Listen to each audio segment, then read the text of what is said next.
All right. Hello, hello, hello, everybody. This is Irina Strunina, and this is our podcast, Diabetically Speaking with Smart Move 360. We meet every Thursday at 4 p.m. Eastern Time, and we are talking about life with diabetes.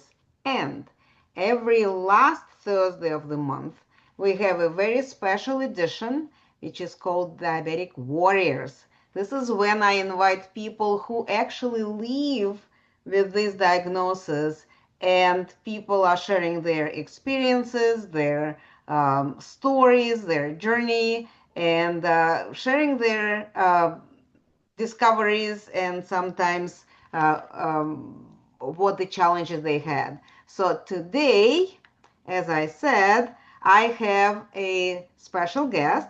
With Kelly, we met yesterday. She was posting some information on the Facebook group, Diabetes 101 for Beginners. And we thought she knows a lot. We need to find out what is her resource. And apparently she is one of those warriors, and she was brave enough to meet with me today. And we do this podcast with her today. So Kelly, welcome. Please tell us about you, where you are, how long you've been diagnosed, where are you on a diabetic journey right now. Don't go further. We will keep the discussion, but for right now, just for people to know about where you are right now on your journey. Well, my name's Kelly, by the way, obviously. um, I was diagnosed at 20 years old in 2008. Okay. So, um, yeah, that was a very traumatic point in my life, obviously being only 20 years old. Uh-huh. So it has been close to 20 years now. I the where I'm at in my journey now is a lot of self-education has brought me to the point where I don't even feel like I have it anymore, and I question if I do. Okay. So you're saying that your blood work right now, every time you go to the doctor, is normal. You're not taking any medication. Everything is like this, or you still have to make some effort to keep it that way. That's very interesting that you say that because I have not seen a doctor about this in years. Okay. I I don't feel that I need to because of the way that I'm feeling and the way that all my symptoms have pretty much dissipated. Um, it's a very interesting journey, which I'm sure we'll get into. Yes. But I would not be able to quantify this in any way, but at the same time, I am sure of myself that I am perfectly fine because every symptom, all the inflammation I used to have, I didn't even realize growing up that I had things that should not have been happening in my body, but now I feel like wow, this is like normal. This is what normal feels like Okay. and what it's supposed to feel like. Uh-huh. So, I mean, there's a little disclaimer here because I do not have the numbers to prove it. Yes. But at the same time, I just don't feel like I need to. Okay. All right. Well, a little disclaimer, not disclaimer, but a little suggestion. Uh, every woman's supposed to meet with the doctor once a year for the checkup.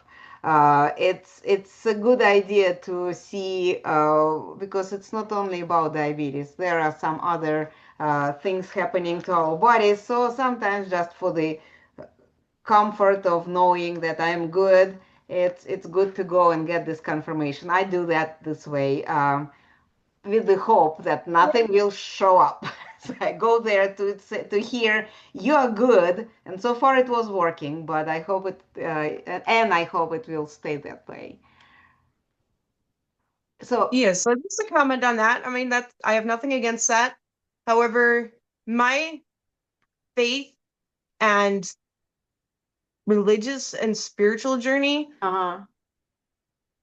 it kind of contradicts right now. Okay. So that's part of my journey too, is my spiritual journey. And because of what I've gone through spiritually, I I trust in God. Okay. And while I'm not against the annual checkup, I also do not agree with it for myself. Okay. That's perfectly fine. So, Mhm. you said you were 20 years old when you learned that you have a diabetes. How did that Mhm. happen? Could you How did, elaborate on that? yes, of course. What forced you to go to the doctor when you were 20 years old? Why did you go to check what is going on? Because I was in medical assisting class, and one of the things we had to do was check each other's blood glucose. And Okay. mine was significantly higher than everyone else's. And we had learned what was normal and what wasn't normal, and uh-oh, alarming. Okay. So that caused me to go. And even at that time, I was reluctant to, but everyone in my class was urging me to go, so I did. Yes. So did they say it's type 1 or type 2? Um, You didn't. First of all, my doctor could not believe it was type 2 because he said a Uh-huh. 20-year-old cannot have type 2. Oh, And uh-huh. he was adamant that it was type 1, but he did some other further testing, and he said it has to be type 2 because you didn't have symptoms before Mm-hmm. and you still don't have symptoms because I really didn't have that. Uh-huh. I wasn't peeing all the time. I wasn't Thirsty. thirsty. I was thirsty previously in life, but at that point I wasn't. I was drinking a lot of water at that time. So that probably canceled out the thirst. But at the time I didn't, he asked me if I had any of these symptoms. No, no, no. So he decided it was type 2. Okay. Later on, I looked back at the symptoms of insulin resistance and I realized I had had those symptoms as far back as 10 years old. Yeah, yeah. Well, they say that the insulin resistance is actually a good signal that there is something maybe going on in the body, and it's not necessarily diabetes, because this hormone is affecting a lot of processes in our bodies. So that's something that maybe had the follow-up since you didn't do anything about Mhm. it, and who will do that in 10 at 10 years old or 15 years old. All right, so Mhm. you learned that you have this problem. What did you do with that? Initially, I was prescribed metformin Uh-huh. and glipizide. And Glipizide I took at that time, this 20 years at ago? 20 years old. Okay. I uh, I felt sick. I Mm-hmm. was taking it for about a month and watching my numbers. And me being me, I don't do things the way is prescribed. I don't really go according to what somebody tells me to do. I have to Mm-hmm. do it my way. I feel like I know my body better than anybody else. What I thought is I'm going to study myself. Uh-huh. And I try to, different things with diet to see what's going to spike me, what isn't, what all through this. And I could not get the numbers down no matter what I did, no matter how much I exercised, no matter what I did. Doctor put me on more metformin. This was probably about 3 months in. I got sick. Mm-hmm. I My stomach felt upset all the time. I felt like I couldn't eat. I felt like every time I'd stand up from sitting, I'd get dizzy. And I knew those were all side effects. I Uh-huh. threw the pills away. And at that point, I said, I don't have the disease. And Okay. of course, people warned me against that. Um, I I prayed hard about it, and I prayed that I would be cured by natural means. And not addressing it for an amount of time definitely ended up with things down the road, ended up with neuropathy and several other things. I don't wish to speak of everything, but Yes. yeah, I paid for not addressing it. Mm-hmm. So I realized I had to address it, and I wanted to address it through diet and exercise. Well, I had a job that was very stressful, that I was continuously exercising. So you couldn't say I didn't have exercise. And um, eventually, I was not really to the keto point, but close. And I wasn't eating enough because I Uh-huh. thought I need to lose weight, I need to lose fat, I need to, all these things. And like that elimination diet that I'm Yes. talk about in the group that I'm very much Uh-huh. against because I did Uh-huh. it myself and it did not work. And my health just went down the tubes. And a lot of it was stress too. Yes, of course. Yes. So, So what did you do then? So you decided to do it in a natural way. You decided to watch what you eat and used some exercises, whatever exercises these were. And where was the turning point? Where you started feeling better? What happened?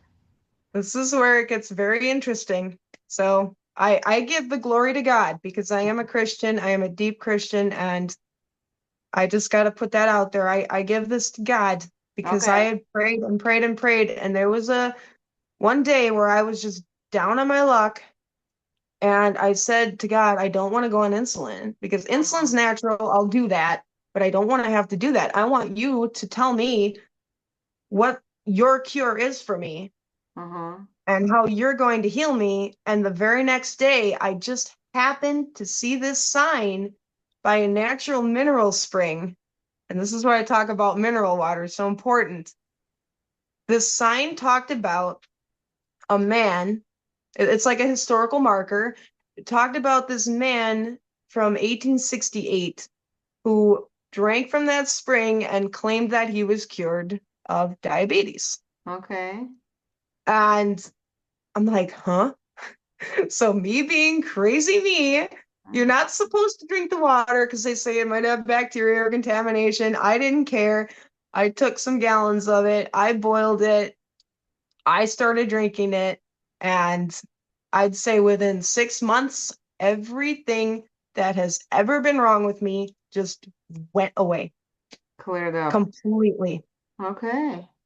And of course, I mean, even today, I don't go crazy on sugar. I don't drink regular soda. I don't go overboard with pasta dishes or anything like that. I Yes. mean, maybe once or twice a year. I mean, I don't like go excessive with carbs, but I also don't limit them to like an elimination point either.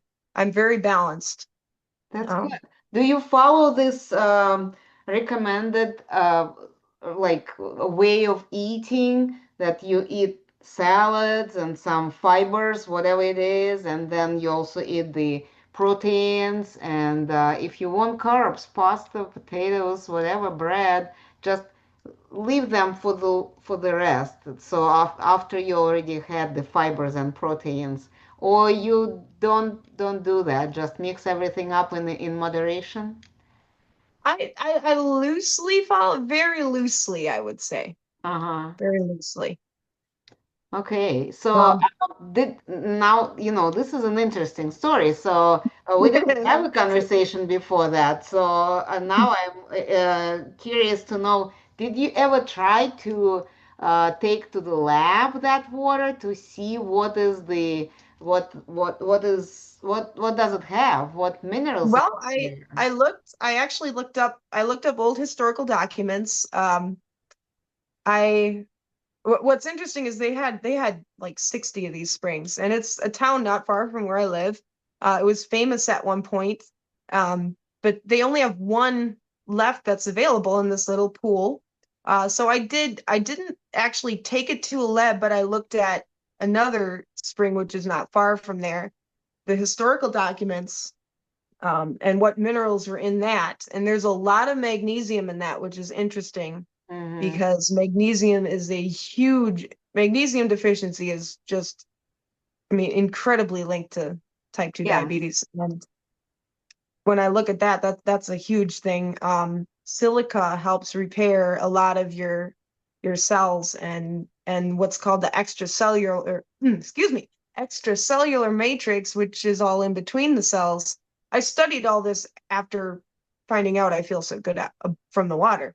Uh-huh. I did the only test that I did myself on it is I wanted to see what the total dissolved solids are, and it's high. It's almost 700 parts per million, which the EPA would tell you that's not recommended, and it does. When you drink that water, it makes you thirsty. You have to drink some purified or distilled water along with it, or you do get really thirsty from it because it's Uh-huh.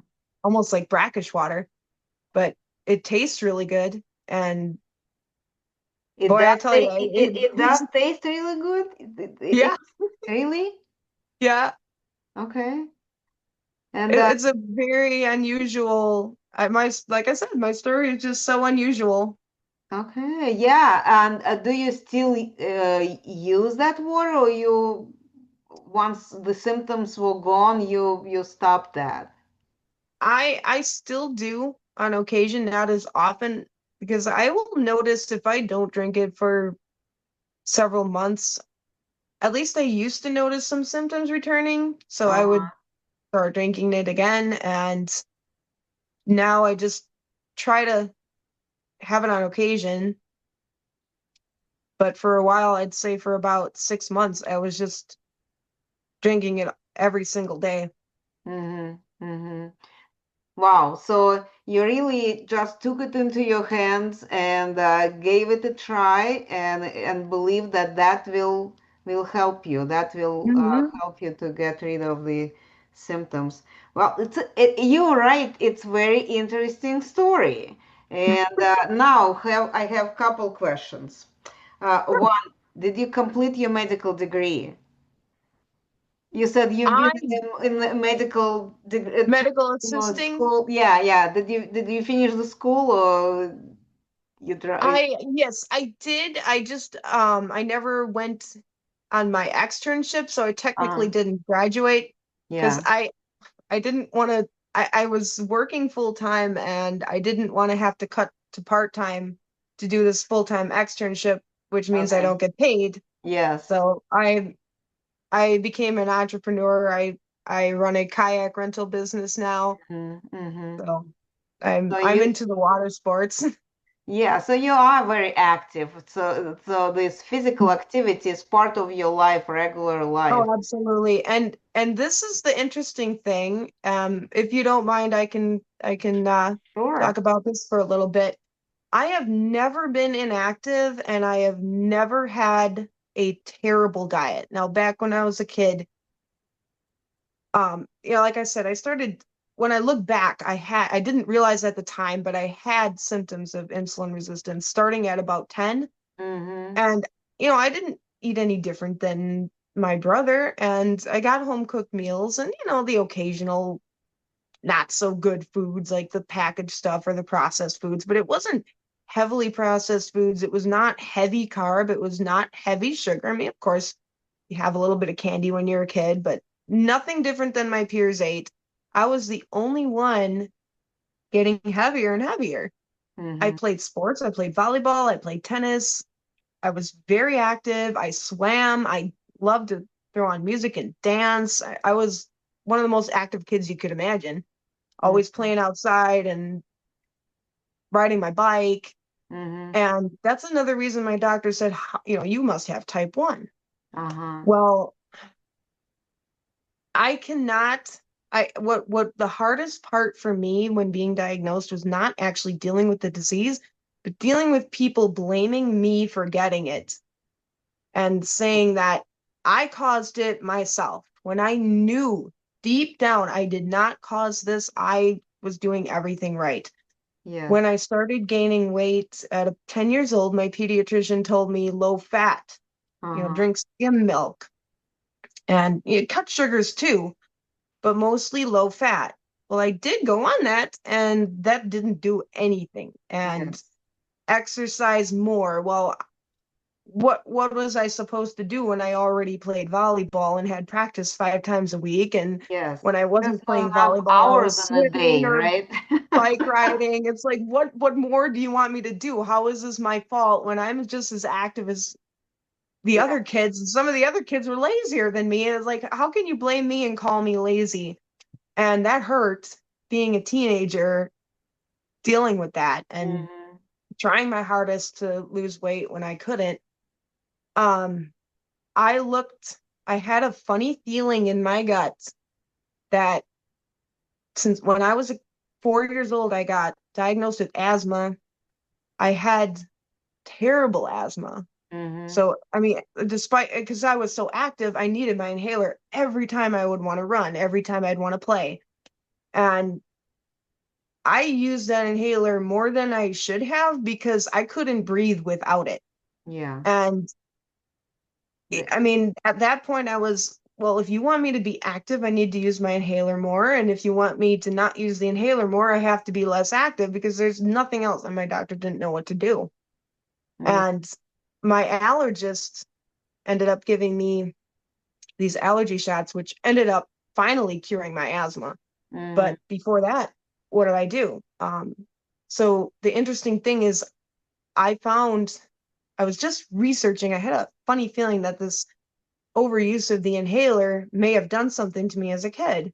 Yeah. And I looked it up. It does alter your metabolism. Uh-huh. And I mean, I could get way into that, but I don't think we have Yes. time for it. But Well, yeah, well, this makes sense because you're right. Something had to cause it. And since you were active and were not like a lazy person sitting on the sofa eating pizza and drinking soda, it means that something outside happened Mhm. that would cause it. And you know, this is why I'm always saying that diabetes is a yes, the diagnosis is sounding the same for everybody, but everybody has their own story, and the way how they get to the to getting diagnosed is very different for many people, and sometimes it could be a result of some previous illness, whatever it would be. Maybe it's a result of extremely stressful life, and that could be, or lack of sleep and lack of maybe movement simply because there is no time to do that. And and your story is definitely fitting this statement that diabetes is very unique to everyone, Mhm. and everybody's story is different, and everybody's story how to manage it also is different. So it's great that you found that that source of mineral, that and that mineral combination was right for your body. Yeah. We really cannot, like the way how you're describing it, it's whatever the answer you whatever the questions you send out there, you found your answer. And they say ask and you will get the answer. So you've got that, you've got the you saw the sign, you saw the story, and that just happened at the time when you constantly your attention was on it. You were looking for the solution, you were looking for something that will help. So you said from the time when you found that spring and decided to give it a try, it took you about 6 months to lose the symptoms. Did you go to check your blood sugar after that, or you just don't go to the doctor? Embarrassingly, I just don't go to the doctor. I really stopped because I just felt like all doctors wanted to do was feed me with medication and tell me that I'm a bad person because I got this disease. And I felt Mm, shame from everybody I went to, except the initial doctor who diagnosed me. But I didn't want to go back to him because all he wanted to do was feed me with meds, and that scared me. yeah. So it was I I developed this fear, Uh-huh. this white coat syndrome, this fear of being under a doctor's care. And Okay. like I cannot control that. I like control of things, and I feel like if I can control my own health, then I can succeed. And a lot of people said, no, you can't do that. That's a bad idea. That's a dangerous idea. But here I am, living proof that I could. Well, And everybody is right. What I'm saying that sometimes it is not a good idea, but I am really happy to hear that things actually worked out for you the way how you want it to happen, and the way how and your body is serving you, and you are not abusing it, right? You as you said, you still do a lot of physical activities. mhm, You probably being outside enough, since kayaks cannot you cannot do this indoors, so you're outside enough, you get enough of vitamin D out there, and the connecting with water is a humongous relief for the nerve mhm, system. So I'm sure there's stress present in your life, but it really helps when you have a connection to the water. You eat in a more or less healthy way. Plus, you know that not doing that will may cause you the problem, even though you have a magic water available.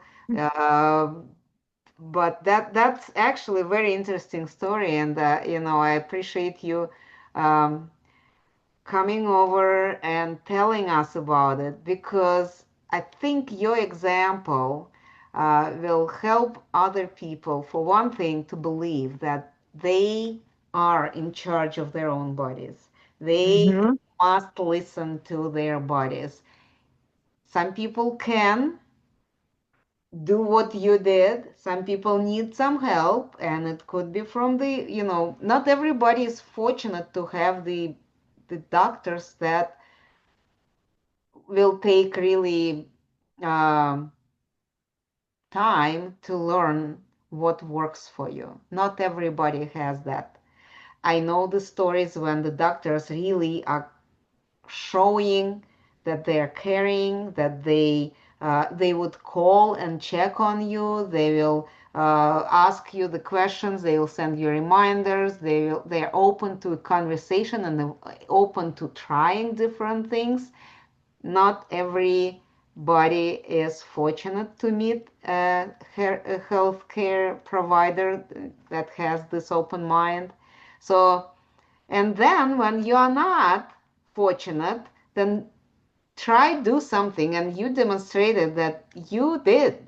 You tried it. I'm sure that if this wouldn't work, if you felt worse, I doubt you would continue drinking it, but you felt better. mhm. And I mean, it sounds very subjective, but really and truly, I mean, there are objective um, things as well. I used to get skin rashes out of nowhere, just random. I tried, what am I allergic to? Am I allergic to this, that? It didn't matter. I would just break out in rashes. 6 months after the water, I didn't get that anymore. I don't think I mean, this was in 2020. It was the COVID year, ironically, that I started finding out about the water. I actually didn't drink it though until it was early 2022. Oh, So for this yeah, so long, like 15 years. it took me a couple years to yeah. It took me about 2 years to get brave enough to drink it. Hmm. Um yeah. So once I did though, so that would have was February of 22, I think I started. So that would have been about August of 22 that I started feeling perfectly normal. And I've since then I maybe had one rash, not probably not even. I So I'm mean, sure if that I get if I get skin problems now, I can usually say, "Oh, that's poison ivy," or "Oh, that's because I touched a cat because I'm allergic to cats." It's not just this random where did it come from. I used to always have, no matter how many times I would brush my teeth, I would end up with bleeding gums. And Mhm, now I can skip a day and I still don't have bleeding gums. mhm. And I would, I have more energy. I notice when I exercise, I don't get as worn out when I exercise. No, I okay. can, Hold on, hold I on, can hold on, hold do, on. yeah. Where do you live?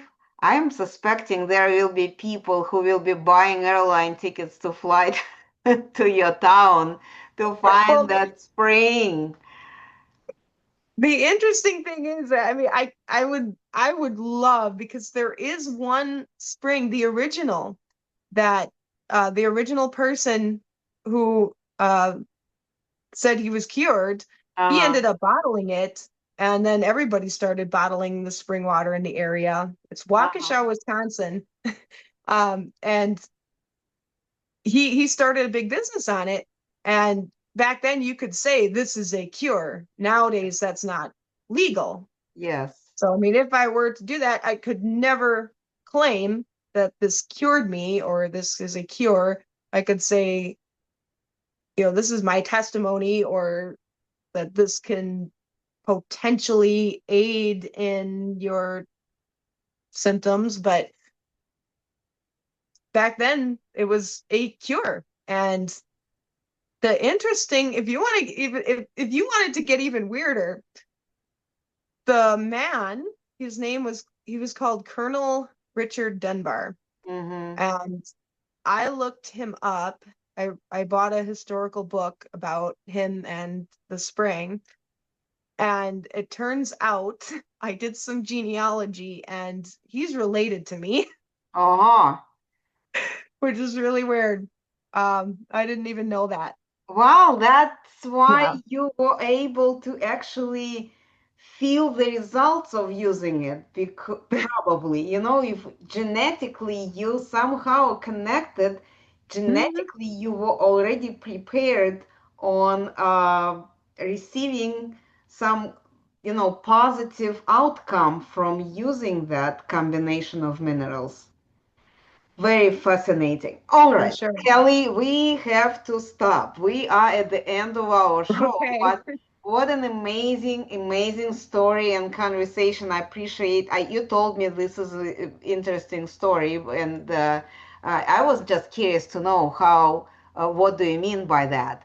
Well, you're right. Very interesting, and I'm happy to know that some people who will be able to find our podcast and take their 30 minutes to listen to it, they will learn something, and they may look up that kernel on a Google and learn something about it and see if there are still those bottled waters available, maybe, or something similar to it. So Hmm. very, very interesting. I need to take a minute to talk about couple of activities that are happening in our Facebook group before we're saying goodbye. But what I wanted to say that for everyone who is in our Facebook group, Diabetes 101 for Beginners, I wanted to remind you that let me close that.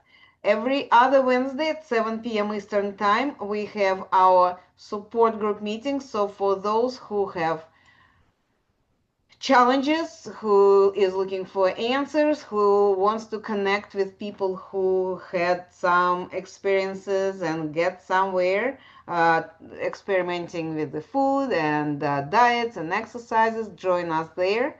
We often have our registered dietitian there. She is really a great person, Kim Kyle, and she is helping people to figure out some solutions that may work for them. Of course, our podcast, Diabetically Speaking with Smart Move 360, every Thursday at 4 p.m. Eastern Time. Wanted to remind you that once a month, Kim, Kyle, and myself, we conduct this Diabetes 101 for caregivers 2 hours crash course where we're talking about different aspects of life with diabetes in depth, because very often caregivers are not getting educated the way how people who carry this diagnosis are. Wanted to let you know that this podcast and many other previous podcasts episodes are posted on our YouTube channel, which is called Smart Move 360, and the playlist is called Diabetically Speaking with Smart Move 360.